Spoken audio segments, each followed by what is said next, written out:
সত্যিই তো, নাস্তিকেরা অন্য প্রাণীর দুঃখ বুঝবে কি করে, যেখানে নিজের গর্ভস্থ ভ্রূণকেই তারা হত্যা করছে। তারা গান বানিয়েছে, দুনিয়াটা মস্ত বড়, খাও দাও ফুর্তি করো, আগামীকাল বাঁচবে কি না বলতে পারো। এই হচ্ছে তাদের অবস্থা। আরে যতদিন বাঁচবে ভাই সুখে বাঁচবে, তোমার কাছে টাকা নাই তো ঋণ করে নাও, ঘি খাও, দেহটা পুড়িয়ে সাইকেল দিলে কোত্থেকে আর ফিরে আসবে। অপরদিকে আপনারা কি বলছেন, এই জগতে কোনো সুখ নেই, সুখ জগতে। শুরু হচ্ছে টান টান উত্তেজনা করে একটি পর্ব, বিতর্ক আস্তিক বনাম নাস্তিক। আস্তিকদের পক্ষে প্রথমে কথা বলবেন আরাধ্য গোপীনাথ দাস। তার আগে একটু নিয়মটা বলে নিচ্ছি। নিয়মটা হচ্ছে, কারণ কেউ কথা বলা শুরু করলে ছাড়বেন না, তো সেই ক্ষেত্রে আপনাদেরকে বেশি সময় আমরা দেব না। 3 মিনিট আপনি যখন কথা বলবেন আপনাকে সতর্ক সংকেত দেওয়া হবে যে আর কিন্তু বেশি দূর সময় আপনার নেই। আর 4 মিনিট সময় হওয়ার সাথে সাথে আপনাকে চূড়ান্ত সংকেত দেওয়া হবে, এবং এই সংকেতে আমাকে সহযোগিতা করবেন, আছে ওখানে দেবকী সুতপ্রভু। একটি ঘণ্টাধ্বনি হবে এবং তারপরে 4 মিনিটে চূড়ান্ত ঘণ্টাধ্বনি হবে। 4 মিনিটের মধ্যে আপনাকে অবশ্যই শেষ করতে হবে, নাহলে আমরা আপনার মাইক্রোফোন বন্ধ করে দিতে বাধ্য হব। সো শিষ্টাচার কিছুতেই লঙ্ঘন করা যাবে না। Thank you so much. তো আমরা প্রথমেই শুনছি আস্তিকদের প্রথম বক্তা আরাধ্য গোপীনাথ দাসের বক্তব্য। এমআই কর্তৃক আয়োজিত শিক্ষা উৎসবে আপনাদের স্বাগতম। আজ আমরা এখানে আস্তিক থেকে নাস্তিকরা নীতিবান এই বিষয়ে আলোচনা করতে একত্রিত হয়েছি। আস্তিক পক্ষের প্রতিনিধি হিসেবে আমি আমার যুক্তি তুলে ধরবো এবং বলবো যে আস্তিক প্রকৃত আস্তিক কারা। ঈশ্বরের উপস্থিতির সঙ্গে আস্তিক এবং নাস্তিক উভয় ভিন্ন পরিমাণ অভিজ্ঞতা রয়েছে। নাস্তিক ভণ্ড, সে বলে ঈশ্বর নেই, কিন্তু আস্তিক এবং নাস্তিক উভয়ের জন্য ঈশ্বরের উপস্থিতি রয়েছে।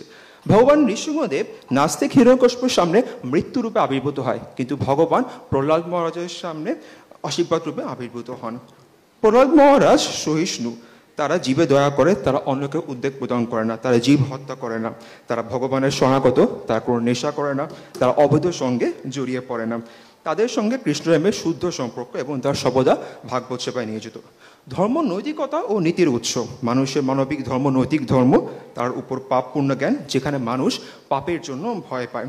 আপনারা বলতে পারেন ব্রহ্মা ইন্দ্র এই দেবতা সে করেছে এই করেছে, কিন্তু তাদের কৃতকর্মের জন্য তারা ফল ভোগ করেছে। এই পাপ পুণ্যের ঊর্ধ্বে রয়েছে সত্যগুণের ধর্ম, এটি প্রকৃত ধর্ম, যেখানে কায়িক মানসিক এবং বাচিকভাবে কেউ কাকে কোনো উদ্বেগ প্রদান করে না। এবং এর উপর রয়েছে আত্মতত্ত্ব, যেখানে মেইন কথা হচ্ছে ভগবানের প্রতি শরণাগতি। প্রকৃতপক্ষে নৈতিকতার মেইন দণ্ড হচ্ছে ভগবান কৃষ্ণ সন্তুষ্ট কিনা। কৃষ্ণ সন্তুষ্ট সেটা নৈতিক, কৃষ্ণ অসন্তুষ্ট সেটা অনৈতিক। নৈতিক যারা পরমেশ্বর ভগবান শ্রীমদ্ ভাগবতে বলেছেন যে কৃষ্ণ যারা এই জগতের পরোপকারী, নীতি নৈতিক রাজনৈতিক সামাজিক কল্যাণমূলক কাজে বেশি মনোযোগী, তারা জাগতিক বিবেচনায় নৈতিক হতে পারে, কিন্তু ধার্মিক বিষয়ে নয়। আত্মার প্রতি দয়া হচ্ছে সর্বশ্রেষ্ঠ কল্যাণমূলক কাজ। এই ধরনের দয়ার প্রতি যারা একজন ব্যক্তিকে ভগবানের কৃষ্ণের প্রতি শরণাগত করা যায় এবং তার দুঃখ কষ্ট থেকে মুক্ত করা যায়। আপনার নাস্তিকরা ভগবানের সম্পত্তি ভোগ করছে, কিন্তু তার প্রতি আপনার কৃতজ্ঞ নয়। আপনার নৈতিকতা তাহলে কোথায়? কেউ কৃষ্ণের কাছে আত্মসমর্পণ করলে এই নৈতিক না করলে এই নৈতিকতার কোনো প্রশ্নই আসে না। নৈতিকতার নামে এই ধরনের মূর্খ ব্যক্তিরা মানব সমাজের প্রতি সবচেয়ে হিংস্রতা প্রদর্শন করছে। তাদের নৈতিকতা ভ্রান্ত, কারণ এই নৈতিকতা 4টি ত্রুটির দ্বারা বদ্ধ। পরীক্ষিত মহারাজের নৈতিকতা কিন্তু সকল জীবের প্রতি, কিন্তু আপনার নৈতিকতা শুধু মানুষের জন্য। আমেরিকা নিজেদেরকে মানবাধিকার ও গণতন্ত্র অনেক উন্নত বলে দাবি করে, কেননা তারা অনেক সংগঠন নিয়ে করে, কিন্তু তাদের এই নৈতিকতা কখন থাকে? যখন তারা অন্য দেশে অস্ত্র বিক্রি করছে। কিছুদিন আগেও আপনারা একত্র হয়ে করোনা ভ্যাকসিন নিয়ে গবেষণা করছিলেন। আজ আপনারা কোন মানবতার খাতে নিজেদের মধ্যে যুদ্ধ করছেন? তারা মানবাধিকার সাম্যবাদের বলি তুলে কেন তৃতীয় বিশ্বের দেশগুলোকে শোষণ করছে? এই সকল উন্নত দেশ আসলে যদি নারী সহায়তা প্রদান করছে, কিন্তু নারীকে ভোগ্যপণ্যে রূপান্তরিত করছে। জাগতিক সমাজ অর্ধনগ্ন নারীকে নিজের পণ্যের প্রসারের জন্য ব্যবহার করছে, কিন্তু বৈদিক সমাজ নারীকে তার লক্ষ্মী হিসাবে গণ্য করছে। প্রকৃতপক্ষে আপনারা নৈতিকতার নামে চৌর্যবৃত্তি করছেন। আমাদের নৈতিকতা বৈদিক শুদ্ধকরণ পন্থা, এটা অনেক উন্নত, যেটা আত্মতত্ত্ব সম্পর্কিত। সে ডারউইনের দেহে পরিবর্তন নয়, বরং চেতনার শুদ্ধিকরণ। বিরোধী পক্ষের কাছে প্রশ্ন, তথাকথিত নৈতিকতা থাকা সত্ত্বেও নাস্তিক প্রধান ইউরোপিয়ান দেশে কেন এত আত্মহত্যা? হরে কৃষ্ণ। ধন্যবাদ। আস্তিক পক্ষের প্রথম বক্তা একটি তীক্ষ্ণ প্রশ্ন ছুড়ে নাস্তিকদের কাছে তার বক্তব্য শেষ করলেন। তো আমরা চলে যাচ্ছি নাস্তিক পক্ষের প্রথম বক্তা শরণ্য নৃসিংহ দাসের কাছে। হ্যালো হ্যালো একটু কথা বলুন তো। হরে কৃষ্ণ। হরে কৃষ্ণ। একটু বাড়বে। হরে কৃষ্ণ। হরে কৃষ্ণ। সকলের প্রতি ধন্যবাদ এবং শুভেচ্ছা জ্ঞাপন করে আমি আমার বক্তব্য শুরু করতে যাচ্ছি। আমার বিপক্ষ দল প্রথমেই আমাদেরকে অনেক কিছু বলে গেলেন।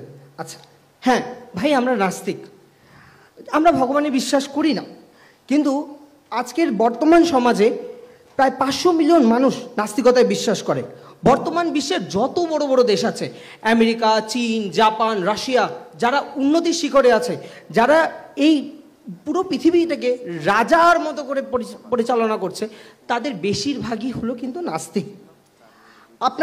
আমরা স্বাধীনতা বিশ্বাস করি, আমরা মানবতা বিশ্বাস করি, আমরা বাস্তবতায় বিশ্বাস করি। আপনাদের মতো যুক্তি তর্ক নিয়ে বারবার কথা বলতে আসি না, কারণ আপনারা ভেড়ার ধরেন মানুষ, যে যেটা বললো সেটাই মেনে নিলাম। কেন মানবো আমরা? আমরা যুক্তি বিশ্বাস করি। আপনারা কি যুক্তি দেখান? গ্রন্থ বলছে, আমরা মেনে নিব। আচ্ছা, আপনাদের এই গ্রন্থ নিয়ে একটু কথা বলি। আপনাদের গ্রন্থের মধ্যে তো কত প্রকার কথা। আপনাদের সবচেয়ে বড় গ্রন্থকারী লেখক হলেন ব্যাস বাবা। আজকে যদি আমার সামনে থাকতেন না, তাকে মোদির স্টাইলে জিজ্ঞেস করতাম, ইস সজ্জন কো ক্যা তকলিফ হ্যায় ভাই। একবার যখন বিষ্ণু পুরাণ লিখতে বসছেন, বলতেছেন বিষ্ণু ভগবান, শিব পুরাণ লিখতে বসছেন, শিব ভগবান। এত ইতিহাস সাক্ষী আছে, কত যুদ্ধ সংঘাত হয়েছে ভিন্ন এই বিশ্বাসকারী মানুষদের মধ্যে, আপনাদের মধ্যেই। আপনারা এই আস্তিক দলের লোকজনরা নিজেদের মধ্যেই সংঘাত করেন। দেখাতে পারবেন নাস্তিকরা কখনো গন্ডগোল করেছে? দেখাতে পারবেন? আচ্ছা, তারপরও তার মাথা ঠান্ডা হলো না, সে করলেন কি, ভাগবত পুরাণ লিখে বসলেন, আরেক নতুন ভগবান বানালেন।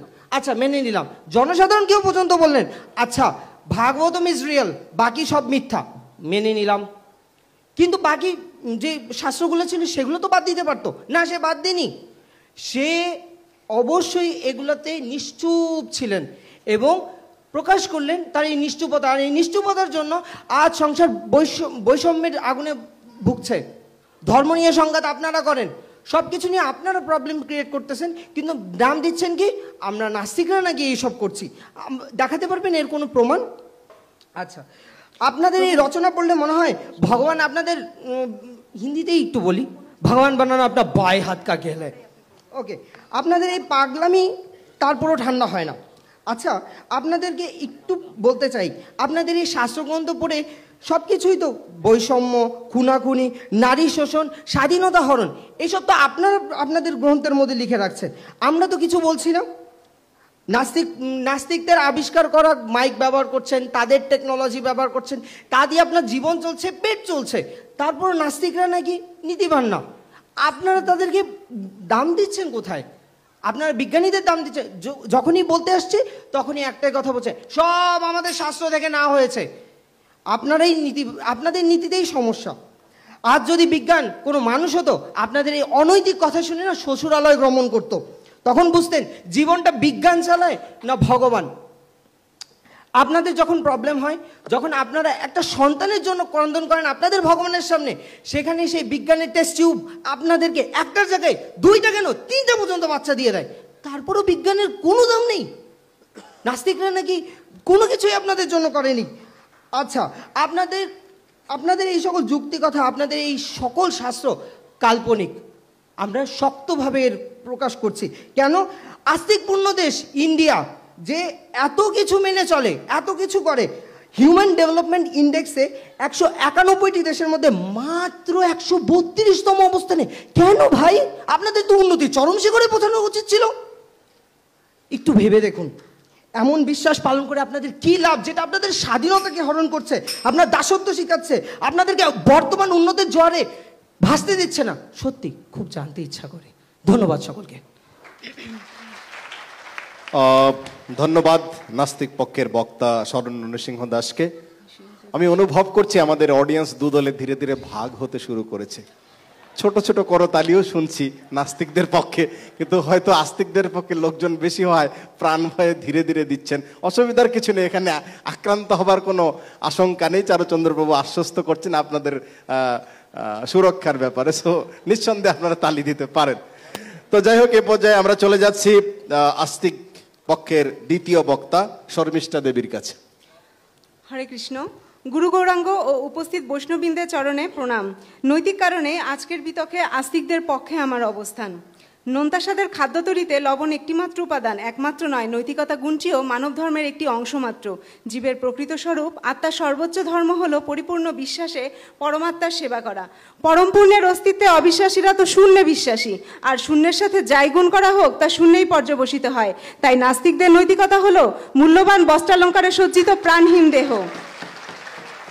আমার বিজ্ঞ প্রতিপক্ষ প্রথমে যে কথাগুলো বললেন তার দু একটি কথার খণ্ডন করার চেষ্টা করছি মাত্র। টেস্ট টিউব বেবির কথা আপনারা বললেন। হ্যাঁ, আপনারা মাতৃগর্ভের বিকল্প হিসেবে টেস্ট টিউব বেবির আবিষ্কার করেছেন। সে বুদ্ধিটা আপনারা কোথা থেকে পেয়েছেন? পরমেশ্বর ভগবান যদি আপনাদের সেই বুদ্ধিটা না দিতেন তাহলে কি করে সেটা সম্ভব হতো? আবার মাতৃগর্ভের বিকল্প যে টেস্ট টিউবে আপনারা ভ্রূণ স্থাপন করছেন সেটাই বা আপনারা কোত্থেকে পেলেন? আপনারা কি সেটা বিজ্ঞানাগারে তৈরি করেছেন? মাইক ব্যবহারের বুদ্ধি কোথায় পেলেন আপনারা? হ্যাঁ, স্বীকার করছি, এই মাইক ব্যবহার করে আমরা পরমেশ্বর ভগবানের গুণগান করছি, যিনি আমাদেরকে সৃষ্টি করেছেন। পরম পূর্ণের অস্তিত্বে যারা বিশ্বাস করে না তাদের কথা তো বলাই বাহুল্য। বিশুদ্ধ বৃষ্টির জল মাটির সংস্পর্শে এসে ব্যবহারের অযোগ্য হলেও বিশুদ্ধকরণ প্রক্রিয়ায় তা শুদ্ধ করা যায়। তেমনি পরমপিতা চরণাশ্রিত সন্তান জড়া প্রকৃতির সংস্পর্শে এসে চিগুনের প্রভাবে বা পূর্বের কোনো কর্মফলের দরুন যদি ভুল করেও ফেলে, শাস্ত্র অধ্যয়ন, হরিনাম জপ, প্রসাদ আস্বাদন, সাধুসঙ্গ প্রভৃতি শুদ্ধিকরণ পন্থায় সে সংশোধিত হবার সুযোগ পায়। অন্যদিকে নাস্তিক শব্দের অর্থই হলো সে পরমপিতাকে মানে না, অকৃতজ্ঞ, ভিত্তিহীন। ঠিক যেন দামি দ্রব্যাদি দ্বারা নির্মিত ফাউন্ডেশনবিহীন 10তলা বাড়ি, তার স্থায়িত্ব কতদিন? জড়জগতে 10 জনকে হত্যা করলেও একবারই ফাঁসি হয়, কিন্তু ভগবানের স্নেহমিশ্রিত শাসনে কোনো ফাঁক নেই। তাই গান্ধারীর শতপ্রাণী হত্যা যেমন তার শতপুত্রের মৃত্যুর কারণ হয়েছিল, তেমনি গান্ধারীর তপস্যা তার শতজন্মের প্রাপ্য যন্ত্রণাকে এক জন্মেই সমাপ্ত করেছিল। শ্রীকৃষ্ণ তাকে হত্যা প্রচেষ্টার শাস্তিস্বরূপ যেমন পুতনার প্রাণবায়ু হরণ করেছিলেন, তেমনি মাতৃত্বের স্বীকৃতিস্বরূপ তাকে ধাত্রীগতিও প্রদান করেছিলেন। স্নেহময় পিতার হাত ধরে থাকা আস্তিকেরা নিজ দোষে হোঁচট খেলেও একসময় ঠিকই গন্তব্যে পৌঁছে যাবে, কিন্তু নাস্তিকের নৈতিকতার পুরস্কার স্বরূপ যে পুণ্যলাভ বা স্বর্গলাভ, সেটা তো ভগবত ধামের বিপরীতে চলা বিমান। প্রশ্ন রাখছি বিজ্ঞ প্রতিপক্ষ, আপনাদের নৈতিকতার মানদণ্ড কি? 2020 সালে কেরালায় আনারসের ভিতর বোমা খাইয়ে নৃশংসভাবে মারা হলো একটি সন্তান সম্ভবা ক্ষুধার্ত হাতিকে। এ ঘটনার বিরুদ্ধে সোচ্চার নৈতিক পশুপ্রেমী মানুষেরা চিকেন, মাটন নামে যা কিছু খাচ্ছে তা কি ডেড বডি নয়, ফ্যাক্টরিতে তৈরি? নাকি রসনা তৃপ্তিতে ব্যবহৃত প্রাণীদের যন্ত্রণা তাদের অনুভূতিহীন নৈতিক হৃদয়কে স্পর্শই করে না? প্রত্যেক জীবাত্মাই পরমাত্মার অংশ এবং প্রতিটি কর্মের ফল ভোগ অবশ্যম্ভাবী। কারণহীন কার্যে বিশ্বাসী নাস্তিকেরা জীবনের এই সূত্রগুলি মানে না বলেই জিহ্বার লালসার কাছে হেরে যায় তাদের নীতিবোধ। তাই বিশ্বে প্রতি বছর 80 বিলিয়ন পশু হত্যা করা হচ্ছে। একটি পশুপালনে ব্যবহৃত খাদ্য 100 জন মানুষ 1 বছর ধরে খেতে পারে। পৃথিবী থেকে 10% মাংস উৎপাদন কমালেও বেঁচে যাওয়া খাদ্য 6 কোটি লোকের খাওয়ানো 6 কোটি লোক খেতে পারে। কারণ একটি পশুকে 16 পাউন্ড মাংস খাদ্য খাইয়ে মাত্র 1 পাউন্ড মাংস পাওয়া যায়, যা উৎপাদনে বিশ্বের 26% জমি ব্যবহৃত হচ্ছে। গ্রিন হাউস প্রতিক্রিয়ার জন্য দায়ী যে মিথেন গ্যাস, তারও অন্যতম উৎস ভোগের উদ্দেশ্যে লালিত এই গবাদি পশু। অর্থাৎ প্রাকৃতিক বিপর্যয়, খাদ্যাভাব, ভূমিক্ষয়, দ্রব্যমূল্য বৃদ্ধি, বনভূমি উজাড় প্রভৃতি নানাবিধ সমস্যার কারণ এই আমিষাহার। তাই তো আইনস্টাইন বলেছেন, বর্তমান সভ্যতা রক্ষার্থে নিরামিষাশী হওয়ার কোনো বিকল্প নেই। গর্ভস্থ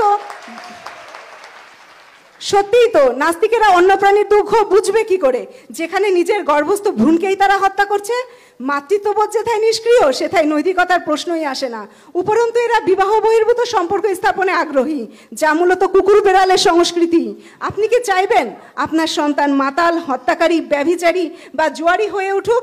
তাহলে পরমপিতা শ্রীকৃষ্ণ কি করে তা অনুমোদন করবেন? আপনারাই বলুন। আসলে নাস্তিকেরা নীতিবোধ, মানবতাবোধ যাই বলুক, তাদের মূল উদ্দেশ্য হচ্ছে নিজ স্বার্থ সিদ্ধি, যা নশ্বর দেহকেন্দ্রিক। নৈতিকতার মূল সূত্রটা আবারও বলছি, পরমেশ্বর ভগবান শ্রীকৃষ্ণের নির্দেশ পালনই প্রকৃত নীতি, আর তা পালনকারী আস্তিকেরাই প্রকৃত নীতিবান। দয়া করে প্রকৃত নীতিবান হয়ে ওঠার চেষ্টা করুন।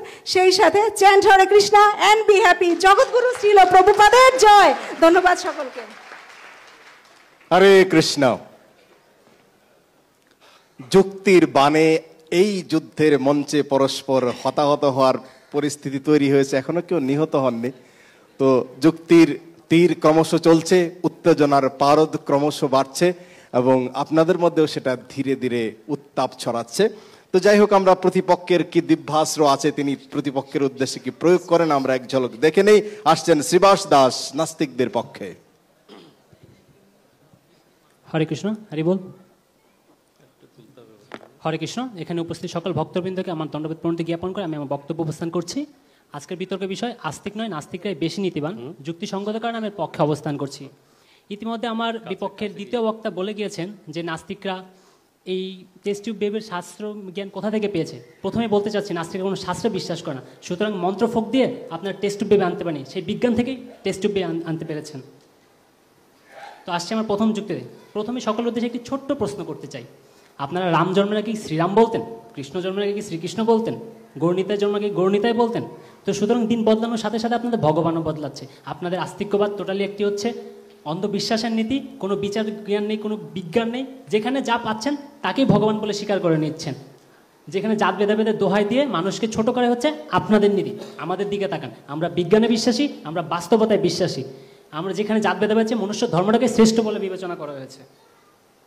আপনারাই তো বলেন কিছু করার দরকার নেই, সারাদিন শুধু হরিনাম জপ করে সারাদিন সব কিছু এমনিতেই হয়ে যাবে। আরে ভাই, আপনাদের ভগবানই বলেছেন নহি কশ্চিত ক্ষণমাপি জাত তিষ্ঠত্ব কর্মকৃত, অর্থাৎ কর্ম না করে কেউ ক্ষণ কালো থাকতে পারে না। তাহলে একমুখী কীভাবে আপনার দুই কথা বলছেন? এভাবে কেন আপনার মানুষকে দ্বিধাগ্রস্ত করছেন? কোনটা রেখে কোনটা গ্রহণ করবে সাধারণ মানুষ? নাস্তিকদের দিকে তাকান, সবাইকে কর্ম করতে উদ্বুদ্ধ করি। আপনাদের মতো একমুখে দুই কথা বলে সাধারণ মানুষকে দ্বিধাগ্রস্ত করি না। ছি। আরেকটি বিষয় লক্ষ্য করলে দেখা যায় পৃথিবীতে বৃদ্ধাশ্রমের সংখ্যা দিন দিন বৃদ্ধি পাচ্ছে, আর সবচেয়ে বেশি বৃদ্ধি পাচ্ছে পৃথিবীর সবচেয়ে বড় আস্তিক্যবাদের দেশ ভারতে। বর্তমানে 726টি দেশ নিয়ে পৃথিবীতে এক প্রকার বিনা প্রতিদ্বন্দ্বিতায় শীর্ষস্থান দখল করে নিয়েছে আস্তিক্যবাদী দেশে ভারত। কিন্তু বৃদ্ধাশ্রমের মানের কথা তুলনা করলে 96টি দেশের গবেষণায় মাত্র 73তম পজিশনে আছে আপনাদের ভারত। আপনাদের শাস্ত্রে আছে জননী জন্মভূমিশ্চ স্বর্গদ্যোপি গরীয়সী, অর্থাৎ মা এবং মাতৃভূমি নাকি স্বর্গের থেকেও শ্রেয়। তো আপনারা কি করছেন এই মায়ের জন্য? যে মাকে ভক্তি করার কথা, যে মাকে প্রণাম করার কথা, তাকে না করে কি করছেন? দুর্গা, সরস্বতী, কালী, তাকে প্রণাম করছেন। কি করেছে তারা আপনাদের জন্য? যে মা আপনাকে 10 মাস 10 দিন গর্ভে লালন করে আপনাকে জন্ম দিয়েছেন, তাকে কিনা বৃদ্ধ বয়সে বৃদ্ধাশ্রমে পাঠানো হয়েছে আপনাদের নীতি। ছি, ধিক্কার জানায় আপনাদের এই নীতিকে। আমাদের দিকে তাকান, মাত্র কয়েকটি হাতে গোনা বৃদ্ধাশ্রম আছে আমাদের নাস্তিকগুলো দেশগুলোতে। আর যদি মানের কথা তুলনা করতে চাই, শীর্ষ 20টি স্থান দখল করে নিয়েছে আমাদের নাস্তিকদের দেশ, যার শীর্ষে রয়েছেন ফিনল্যান্ড। সত্যিই বাবু, পেন নাম জানতে হয় আপনাদের নীতিকে। আপনাদের ভগবান নাকি করুণা সিন্ধু, দীনবন্ধু। এই কিছুদিন আগে করোনা মহামারীর মাধ্যমে লাখ লাখ মানুষের প্রাণ নিয়ে কি তিনি বোঝাতে চেয়েছেন করুণা সিন্ধু? এখন তো আমার একটা প্রশ্ন করতে ইচ্ছে করে, তিনি কি আসলেই করুণা সিন্ধু নাকি করোনা সিন্ধু? এখন আপনারাই বলবেন। করোনা মহামারীতে যারা মারা গিয়েছে তাদের মধ্যে বেশিরভাগ ছিল নাস্তিক। আচ্ছা ভাই, বাদই দিলাম। দর্শকবৃন্দ, আপনাদের অবশ্যই মনে আছে 2013 সালের 16 জুলাই সেই উত্তরাখণ্ডের ট্র্যাজেডির কথা, যেখানে কেদারনাথে ভয়াবহ বন্যা কেড়ে নিয়েছিল 6054 জন নিরীহ তীর্থযাত্রীদের। কই, তারা তো নাস্তিক ছিল না, তারা তো আপনাদের ভগবানকে দর্শন করতে গিয়েছিল। তাহলে কোথায় গেল আপনাদের সেই ভগবান? কি নীতি স্থাপন করতেছিলেন তাদের প্রাণগুলো কেড়ে নিয়ে? আপনাদের আদিদেবতা ব্রহ্মা, তিনি লিখেছেন ইয়স্য প্রভা প্রভাবত জগদণ্ডকোটি, অর্থাৎ ভগবানের দেহ নির্গত রশ্মি থেকে নাকি কোটি কোটি ব্রহ্মাণ্ড আলোকিত হয়। এখন আমার প্রশ্ন হচ্ছে, আপনাদের মন্দিরগুলোতে ভগবানের ঘর আলোকিত কেন বৈদ্যুতিক বাল্ব ব্যবহার করছেন? আবার আপনারাই গাইছেন কোটিচন্দ্র সুশীতল। আরে ভাই, আপনাদের ভগবানের সৌজন এতই সুশীতল হয়, কেন বৈদ্যুতিক পাখার এসির ব্যবহার করছেন? উত্তর দিয়ে যাবেন। আপনারা দেখলে নাস্তিকদের দেশের দিকে তাকান, ইউরোপ আমেরিকার দিকে জেলখানাগুলো আস্তে আস্তে বন্ধ হয়ে যাচ্ছে। কেন বন্ধ হয়েছে? সেখানে আসামিদের সংখ্যা কমে যাচ্ছে। কিন্তু পক্ষান্তর আস্তিকদের দেশ ভারত, বাংলাদেশের দিকে তাকান, আস্তে আস্তে জেলের সংখ্যা বাড়ছে। তাহলে কারা নীতিবান? আপনারাই উত্তর দিন। হরে কৃষ্ণ। এই বলে আমি বক্তব্য শেষ করছি। উত্তেজনার পারদ চরম থেকে চরমে উঠছে। তো নাস্তিকদের খুব শক্তিশালী অস্ত্র প্রয়োগ করা হয়েছে আস্তিকদের বিরুদ্ধে। দেখা যাক তাদের কি ডিফেন্স রয়েছে। তো আস্তিক পক্ষে কথা বলতে আসছেন এ পর্যায়ে প্রাণবন্ধু নিত্যানন্দ দাস। হরে কৃষ্ণ। সকলকে জানাই কৃষ্ণ প্রীতি ও শুভেচ্ছা। আমাদের আজকের আলোচনার বিষয় আস্তিকদের চেয়ে নাস্তিকেরা অধিক নীতিবান। সঙ্গত কারণে আমি আস্তিকদের পক্ষ অবলম্বন করছি। আমার প্রতিপক্ষের বন্ধুগণের এতক্ষণের আলোচনা শুনে আমার চৈতন্য চরিতামৃতের একটি শ্লোক মনে পড়ে গেল। দেখিও না দেখে যত অভক্তের গণ, উল্লুক না দেখে কবু সূর্যেরও কিরণ। উল্লুক মানে পেঁচা। আমার পক্ষের দুজন বক্তা এত সুন্দর করে জ্ঞানের কিরণ ছড়ানো সত্ত্বেও তারা এই বিষয়টি হৃদয়ঙ্গম করতে পারছেন না। আফসোস, উল্লুক ছাড়া আর কি বা বলতে পারি দর্শকবৃন্দ তাদেরকে। তো দেখুন আমরা এখন একটু গভীরে যাই, কেন তারা হৃদয়ঙ্গম করতে পারছে না, এর পিছনে কি কারণ?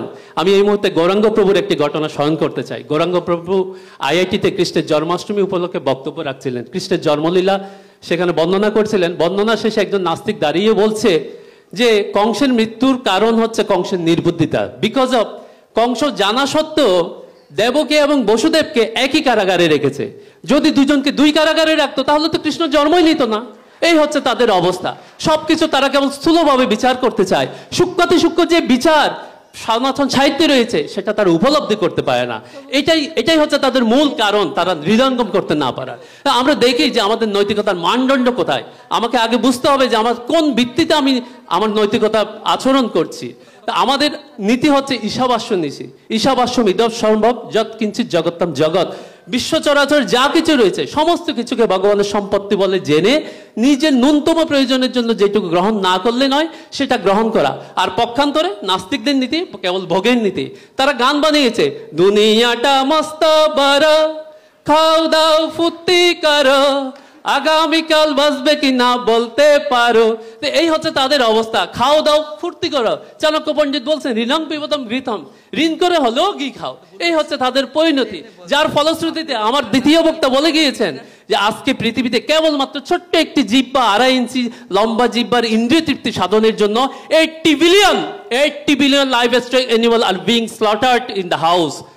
দ্যাট মিনস 8,000 crore অ্যানিমাল প্রতি বছর জবাই হচ্ছে, যার ফলস্বরূপ গ্রিন হাউস গ্যাসের যে বিড়ম্বনা সেটা হচ্ছে, পরিবেশ বিপর্যয় হচ্ছে, মিঠা পানির যে সংকট তার জন্য আপনারাই দায়ী, প্রত্যেকে দায়ী, সমস্ত নাস্তিকেরাই হচ্ছে তার জন্য দায়ী।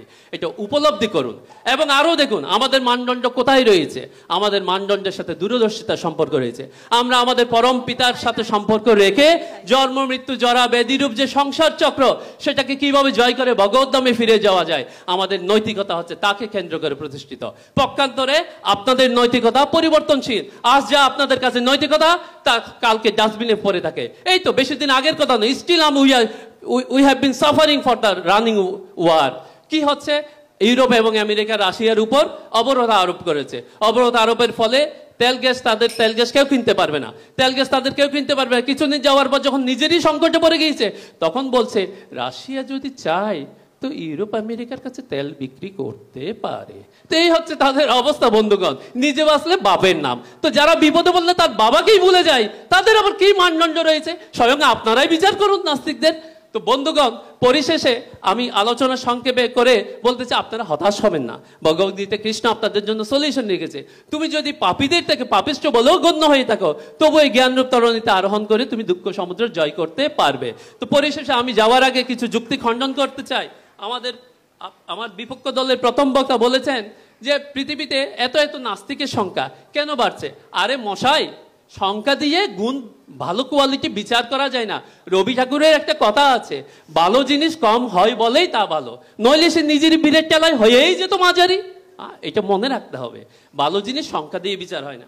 তারপর আপনি আরো একটি কথা, ঠিক আছে আমাদের আলোচনা শেষ, আমি 1 মিনিটে শেষ করছি, 1 সেকেন্ডে, যে এত কিছুর পরেও, এত আলোচনার পরেও যদি আপনি বুঝতে না পারেন তাহলে বলতেই হয় নৌকার মাঝির মতো, হে বাবা তোমার তো 16 আনাই বৃথা। হরে কৃষ্ণ। আস্তিকদের তনিরে এত সংখ্যক তীর রয়েছে যে উনি অখণ্ডভাবে সেই তীর ছুঁড়ে নাস্তিক পক্ষকে আহত এমনকি নিহত করার, অসাধ্য সাধন করার প্রচেষ্টা করেছেন। নাস্তিক শিবিরে ত্রাহি ত্রাহি রব উঠেছে। আমরা শুনছি তারা কি অস্ত্র প্রয়োগ করেন। এ পর্যায়ে নাস্তিক পক্ষের বক্তা স্বরূপিনী গৌরাঙ্গী দেবী দাসী আসছেন। হরে কৃষ্ণ, হরে কৃষ্ণ। সকলকে প্রণাম জানিয়ে আমি আমার বক্তৃতা শুরু করছি। আমাদের আজকের বিতর্কের বিষয়, আস্তিকের চেয়ে নাস্তিকেরাই বেশি নীতিবান। সঙ্গত কারণে বিষয়ের পক্ষে আমার অবস্থান। আমাদের মাননীয় প্রতিপক্ষরা তাদের মহান আস্তিকদের মহান নীতির কথা বলেছেন। হ্যাঁ, আপনাদের নীতি সত্যি মহান। আসুন আপনাদের এই মহান নীতি নিয়ে আমরা কিছু গবেষণা করি। আপনারা যাকে প্রথম সৃষ্ট দেবতা বলে মনে করেন, ব্রহ্মা, জানতে চান এই ব্রহ্মার নীতি? এই ব্রহ্মা একজন চোর। আপনাদের তথাকথিত ভগবান যখন বৃন্দাবনে লীলাবিলাস করছিলেন তখন তিনি সমস্ত গাভী, গোবৎস সবকিছু হরণ করে নিয়েছিলেন। কি শিক্ষা দিচ্ছেন আপনারা সমাজদের জাতিকে এই চুরির মাধ্যমে? ব্রহ্মার কুকীর্তির কথা আর কি বলবো, এই ব্রহ্মা নিজের কামনার বশবর্তী হয়ে নিজের কন্যার পেছনে ধাবিত হয়েছিলেন। এই আপনাদের নীতি, ধিক্কার জানায় এমন নীতিকে। এখন আপনাদের প্রথম বক্তা ব্রহ্মা ইন্দ্রের কথা বলে গেছেন যে আমরা এই উদাহরণ দিতে পারি, কেনই বা দিব না? ব্রহ্মাকে তো ভগবানই আপনাদের ভগবান এই কাজে নিয়োজিত করেছেন। কোনো সন্তান যদি দোষ করে তাহলে সেই দোষের ভাগিদার হয় তার পিতা, তাহলে ব্রহ্মা ইন্দ্র যদি কুকীর্তি করে অবশ্যই তার ভাই আর আপনাদের ভগবানেরই। এবার আসুন আপনাদের দেবতাদের রাজা লম্পট ইন্দ্রের কথায়। ইন্দ্রের মতো একজন বদমাস কামুক ভোগী নাকি দেবতাদের রাজা, যিনি নিজের কাম বাসনা চরিতার্থ করার জন্য তার গুরু সমতুল্য গৌতম মুনির পত্নী অহল্যার সাথে ছলনা করে তাকে ভোগ করেছিলেন। আপনারা কোন মুখে নীতির কথা বলেন যেখানে ছলনায় আপনাদের নীতি? ছলনার পরে ছলনা করে যান আপনারা, ছলনাতে আপনারাই সেরা। আপনাদের ভগবান বামনদেব ছলনা করে বলি মহারাজের সর্বস্ব ছিনিয়ে নিয়েছিলেন তো নিয়েছিলেনই, উপরন্তু তাকে নাগপাশে বন্দি করে কি কষ্টটাই নিতে দিলেন। আপনাদের আরেকজন রাজা রামচন্দ্র, মর্যাদা পুরুষোত্তম, তিনি তার নিজের গর্ভবতী স্ত্রীকে বনবাসে পাঠিয়েছিলেন। এ কোথাকার নীতি? এক অসহায় নারীকে গর্ভাবস্থায় বনবাসে পাঠানো। আপনাদের প্রথম বক্তা বলে গেছেন আপনাদের নীতিতে নারীকে লক্ষ্মী বলা হয়। এই কি লক্ষ্মীকে যথাযথ সম্মান দেওয়ার নমুনা? নারী নির্যাতনে শুরু হয়েছে আপনাদের থেকেই। আপনাদের মহান নীতিবান ভীষ্মদেবের নীতি কোথায় ছিল? ভরা সবাই দ্রৌপদীর বস্ত্রহরণের সময় কোনো এই নীতিবান মানুষের চেয়ে যদি কোনো চোর বদমাশও সেখানে উপস্থিত থাকলে তার সামর্থ্য থাকতো, অবশ্যই চুপ করে থাকতে পারতো না।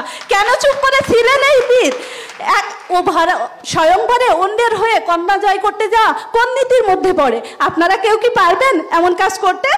আরেকজন আছে আপনাদের দেবাদিদেব মহাদেব, তার কাণ্ডহীনতার কথা কারো অজানা নয়। মাথায় একটু বেল ফুলপাতা দিলেই সন্তুষ্ট হয়ে বর দিয়ে দেন, তেল মারলেই বর দেন, খারাপ লোকের হাতে মেশিন গান দিয়ে সমাজে যত অশান্তির সৃষ্টি করেন এবং অযোগ্য ব্যক্তিকে গুরু দায়িত্ব দিয়ে কি নীতি শিক্ষা আপনারা দিচ্ছেন।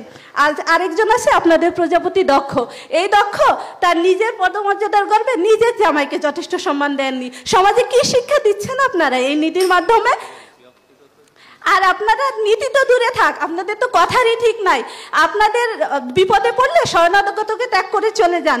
বিনা দোষে বেচারা কাশ্যপ কাশ্মীরির মৃত্যুতুল্য অপমানের সম্মুখীন হয়ে ছিল। আপনাদের গুরু দক্ষিণা নামক নীতির কথা সবার জানা। এই গুরু দক্ষিণা দিতে গিয়ে একলম্ব তার আঙ্গুল হারিয়েছিল।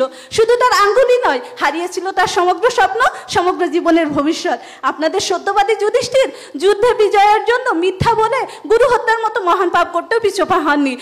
অর্জুন ভীম মিথ্যাভাবে যুদ্ধ করে, অন্যায়ভাবে যুদ্ধ করে কর্ণ দুর্যোধনকে হত্যা করেছিল। এই আপনাদের নীতি, এই শিক্ষা দিচ্ছেন আপনারা পুরো সমাজকে। আপনাদের নীতিবান রামচন্দ্র বালিকে অন্যায়ভাবে হত্যা করেছিল, তার শাস্তি সে পরবর্তী জন্মে পেয়েছিল জরাব্যাধের মাধ্যমে নিহত হয়ে।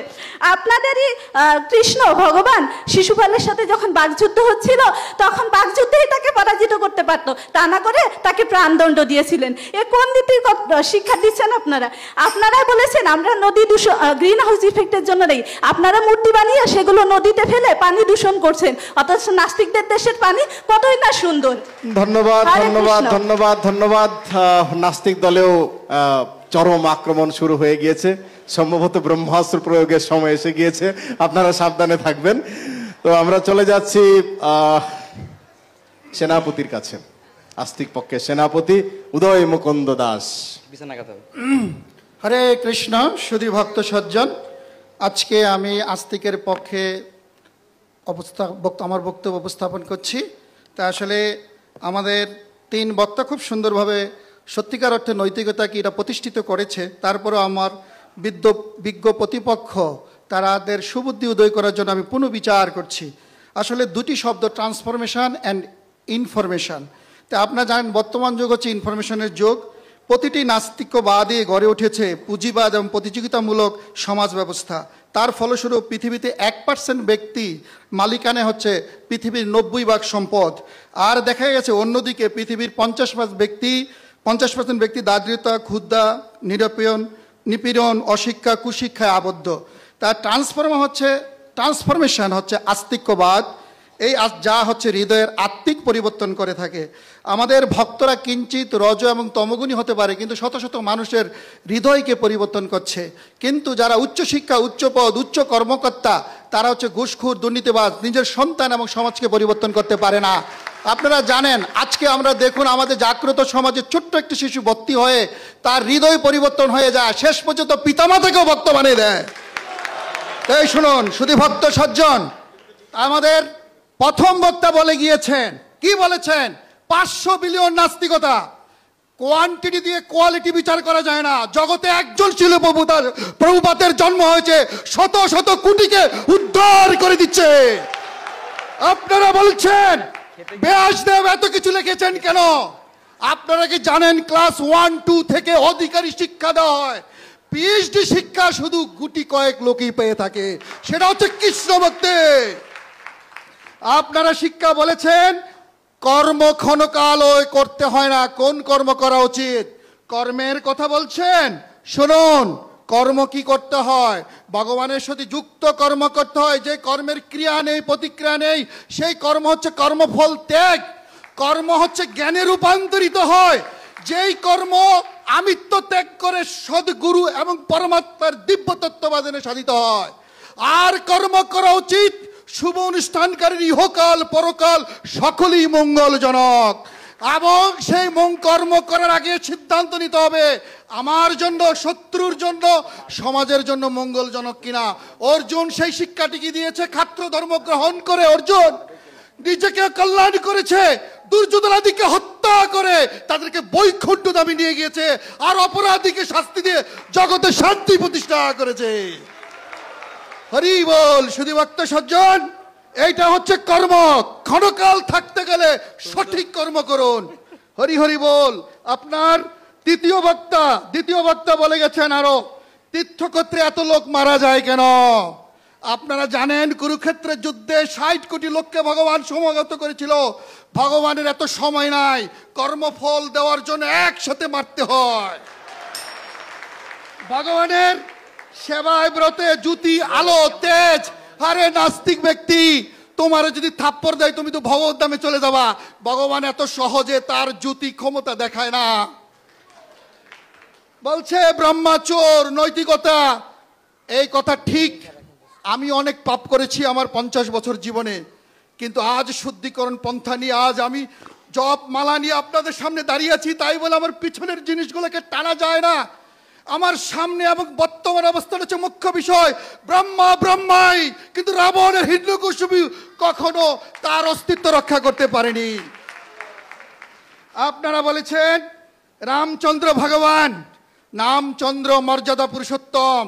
উনি যখন রাজা ছিলেন তখন তিনি জনগণকে শিক্ষা দেওয়ার জন্য, জনগণকে আপন করার জন্য তারা নেপোটিজম ত্যাগ করেছিলেন। নাস্তিকরা তো নেপোটিজম নিয়ে আছেন, তারা স্বজনপ্রীতি নিয়ে আছেন, কিন্তু তারা কি করে বুঝবে সেই জিনিস? এরপরে আপনারা বলছেন দ্রৌপদী বিষ্ণুদেবের কথা। আমি অত্যন্ত দুঃখের সহিত বলছি, ভগবানই একমাত্র সুরক্ষা দান করে, সেটাই ছিল দ্রৌপদীর লীলা।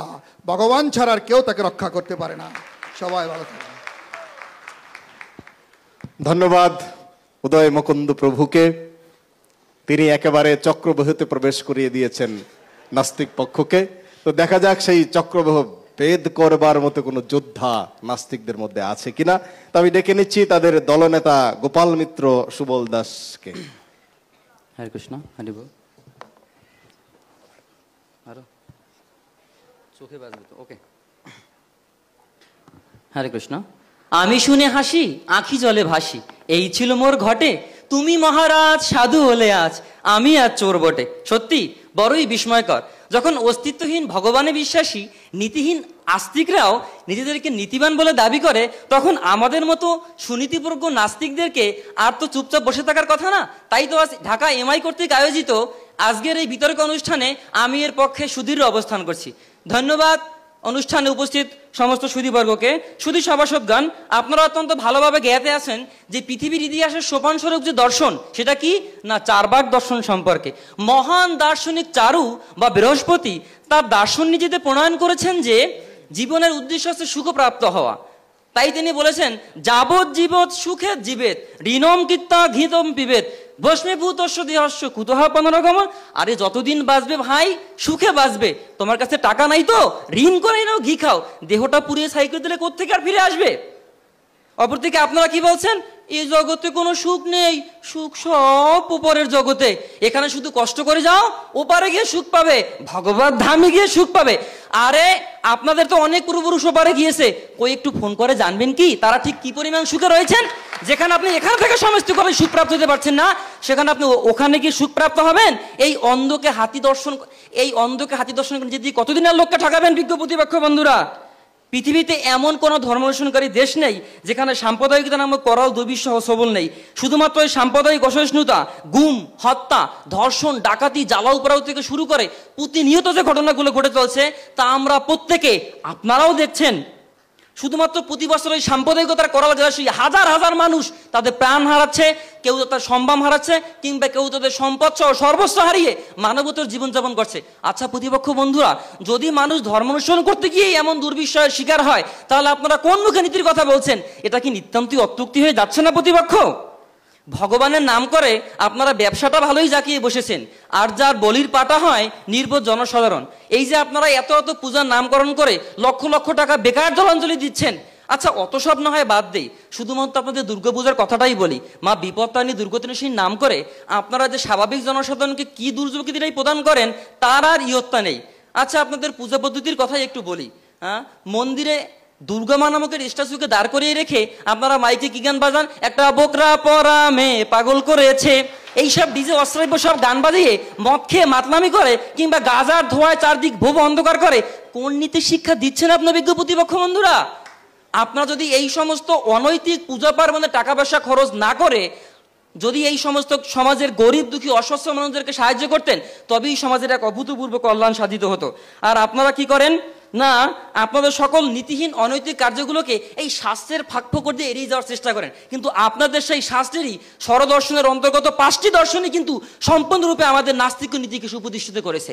আর বাকি রইল শুধুমাত্র ব্যাসদেবের বেদান্ত দর্শন, যে কথা ইতিপূর্বে আমার দলের প্রথম বক্তা ব্যাখ্যা করে গিয়েছেন।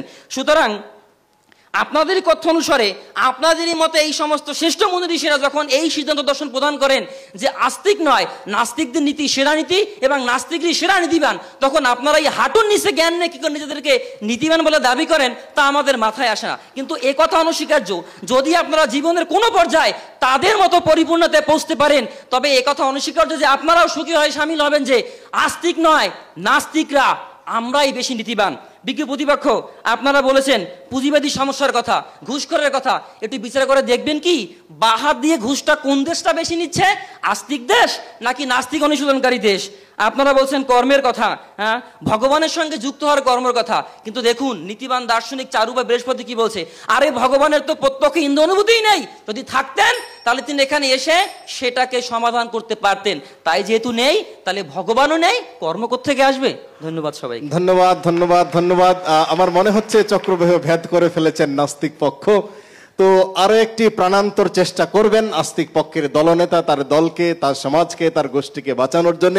আরো 2 মিনিটের সুযোগ আমরা দিচ্ছি। আস্তিক পক্ষের দলনেতা কথা বলবেন উদয় মুকুন্দ দাস। শুধু ভক্ত সজ্জন, আসলে যত আমরা যুক্তি দিয়েছি তাদেরকে বোঝানো যায়নি এবং তারা বুঝতে পারেনি, সেটাই বুঝতে পারলাম। আসলে আমাদেরকে আবার শেষ বক্তা বলছেন যে আস্তিক্যবাদটা আসলে কি। সত্যিকার আস্তিক্যবাদ হচ্ছে 4টি স্তম্ভের উপরে দাঁড়িয়ে আছে, সত্য, দয়া, তপ, শৌচ। প্রতিটি জীব হচ্ছে কৃষ্ণের নিত্যদাস এবং শ্রীকৃষ্ণের প্রতি কৃতজ্ঞতা এবং তার সন্তানদের সুরক্ষা দানই হচ্ছে সবচেয়ে বড় ভগবানের কাছে সন্তুষ্টি বিধান করার একমাত্র ব্যবস্থা। জগৎগুরু শিল প্রভুপাদ বৈদিক সাম্যবাদ সারা বিশ্বে প্রতিষ্ঠা করেছিলেন। আপনারা জানেন এই যে রাশিয়া থেকে শুরু করে বহু দেশে সমাজতান্ত্রিক কমিউনিজম এবং তারা সাম্যবাদ চেষ্টা করেছিল। রাষ্ট্রীয় হচ্ছে সকল সম্পদের মালিক, কিন্তু সেই সব বস্তা পচা বিষয় আজ ধূলিসাৎ হয়ে কৃষ্ণই যে সকল সম্পদের মালিক সারা পৃথিবীতে আপনারা দেখতে পাচ্ছেন। ইউটিউব, ফেসবুকে দেখবেন পুরা নগর বিভিন্ন শহরে করতাল মৃদঙ্গ নিয়ে মাতাজি এবং পিতাজিরা কত সুন্দর করে কীর্তন করছেন হরিনামে। আজ সারা পৃথিবী প্লাবিত হচ্ছে। এটা হচ্ছে বৈদিক সাম্যবাদ।